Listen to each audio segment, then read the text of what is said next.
মানবতাবিরোধী অপরাধের মামলায় মৃত্যুদণ্ডের রায়ের পর সাবেক প্রধানমন্ত্রী শেখ হাসিনাকে ফেরত দিতে ভারতের প্রতি আহ্বান জানিয়েছে বাংলাদেশ। কিন্তু শেখ হাসিনার এই রায়কে রাজনৈতিক দৃষ্টিকোণ থেকে বিবেচনা করছে ভারত। এ নিয়ে দুই দেশের সম্পর্কে টানাপোড়েন তৈরি হয়েছে। গত বছরের জুলাই অভ্যুত্থানের পরে ৫ আগস্ট দেশ ছেড়ে ভারতে পালিয়ে যান শেখ হাসিনা। এরপর তাকে ফেরত দেওয়ার জন্য বারবার বাংলাদেশের পক্ষ থেকে অনুরোধ জানানো হয়, তবে দিল্লি সাড়া দেয়নি। দিল্লির সঙ্গে আওয়ামী লীগ ও শেখ হাসিনার পরিবারের ঘনিষ্ঠ সম্পর্কের কারণে ভারত আপাতত ফেরত পাঠাবে না বলে মনে করছেন অনেকে।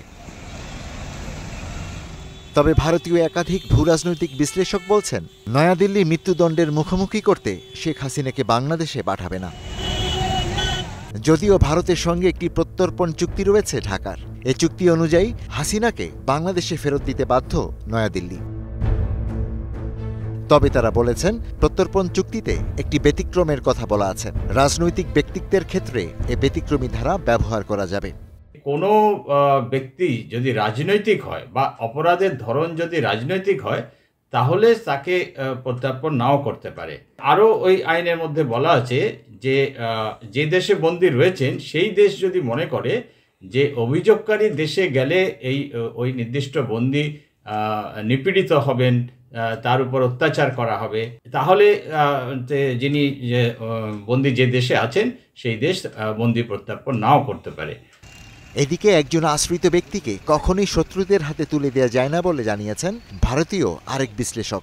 একজন আশ্রিত তাকে শত্রুর হাতে তুলে দেওয়া যায় না। দেশের প্রশাসক হিসাবে পুলিশ প্রশাসনকে যতটুকু নির্দেশ দেওয়ার দিয়েছেন, তিনি কাউকে স্পেসিফিক গুলি করতে, হত্যা করতে বলেননি। এই অভিযোগগুলি ধপে টেকে না। এর জন্য ভারত কোনোদিনই, আমি যতটুকু বিশ্বাস করি, কোনোদিনই শেখ হাসিনাকে তুলে দেওয়ার কোনো পদক্ষেপ করবে না। যেখানে চুক্তি ভঙ্গ করলে তার কি শাস্তি হবে উল্লেখ থাকে, এখানে কিন্তু সেটা নেই। কাজে এটা কিন্তু ভারত, এটা অনেকেই জানে না, একতরফাভাবে এই চুক্তি খারিজ করে দিতে পারে। 2023 সালের 8 জানুয়ারি ভারতের সঙ্গে বাংলাদেশের বন্দী প্রত্যর্পণ চুক্তি স্বাক্ষরিত হয়। ওই চুক্তির আওতায় দুই দেশ একে অপরের কাছে অপরাধী এবং পলাতক আসামিদের হস্তান্তর করতে পারবে বলে জানানো হয়। 2016 সালে প্রত্যর্পণ প্রক্রিয়া আরও সহজ করতে চুক্তি সংশোধন করা হয়। বলা হয়, কারো নামে গ্রেফতারি পরোয়ানা থাকলেই তাকে প্রত্যর্পণ করা যাবে।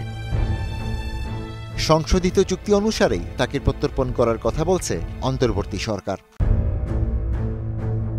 তবে রাজনৈতিক ব্যক্তি হলেও ক্ষমতাচ্যুত সাবেক প্রধানমন্ত্রী শেখ হাসিনা এখন মানবতাবিরোধী অপরাধে সাজাপ্রাপ্ত।